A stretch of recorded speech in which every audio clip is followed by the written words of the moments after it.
Hello, I'm Tom Gensel, PSBA's Executive Director. I'd like to talk with you briefly this month about two things, a key legislative issue and a movie. But first, a legislative item, and that's pension reform. As you know, PSBA has been working very hard to address the issues of underfunding of our school retirement system.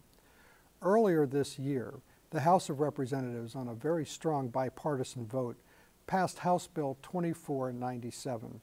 This legislation made a number of changes to the retirement system for future school employees. Most importantly, it reverted back to the pre-Act 9 benefit levels. Act 9 of 2001 was the legislation that increased retirement benefits by 25%.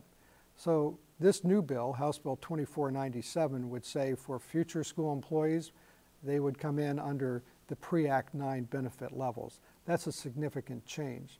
The bill also puts what are called collars on the increases in the school district contribution rate. We still have an unfunded liability in the retirement system. It has to be paid, and there are going to be significant increases for school districts. But under House Bill 2497, the amount of increase from one year to the next would be limited, so it would help districts be able to budget for this just a little bit more easily. Well, the bill passed the House. It went to the Senate, which this fall had some ideas of its own and inserted amendments into House Bill 2497. The most important amendment, in our opinion, creates something called a shared risk element of the retirement plan. And by this we mean that if the investment performance of the retirement system does not meet the 8% assumed rate of return on investments, the employees, the teachers and other school employees, would pay into the retirement system a little bit more. This is a significant change because in Pennsylvania, like most other places that have defined benefit plans, the risk rests with the employer, in this case the school districts in the state. So under the amended version in the Senate, the risk would rest with both the school district, state, and the school employees. This is in effect a hybrid version of a defined benefit plan, and as you know, PSBA has drafted and had introduced a hybrid bill in both the House and Senate. And so while this is a different form of that, we think it's important because it ensures that the employees have some skin in this game as well. So the Senate passed the bill, sent it back to the House, and that's where things get just a little bit interesting. The House normally, we think, would accept these amendments that were made by the Senate, but the Senate made one other change, and that is they added language creating a new state fiscal office. This really has nothing to do with pensions. It's not an issue that PSBA is involved with, but it is a controversial provision, at least for some key members of the House of Representatives. So it's possible that the portion of the amendment from the Senate creating this new office might scuttle the bill altogether. We hope not.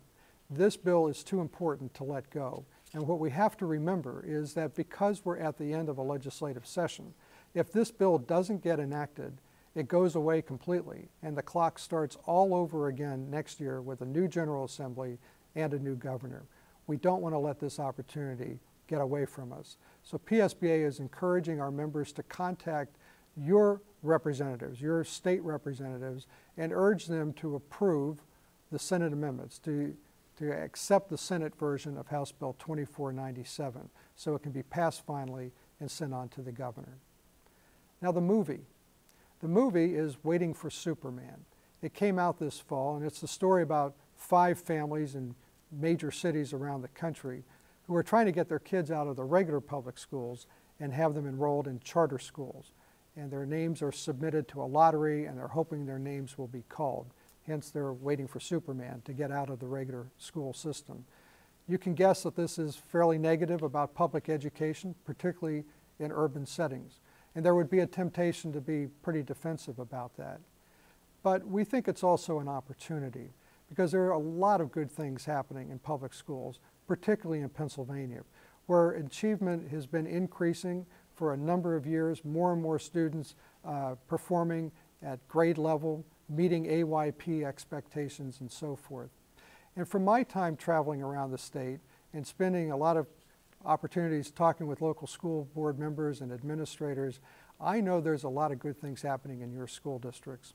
So this movie really gives us a chance to talk about that, to invite the public to watch the movie and then come and talk with you about how your districts are doing, because I think your stories are really good and this is a great chance to engage the public in them. There are a lot of good things happening in public education. We're happy to be working for you, and I look forward to talking with you again soon. Thank you.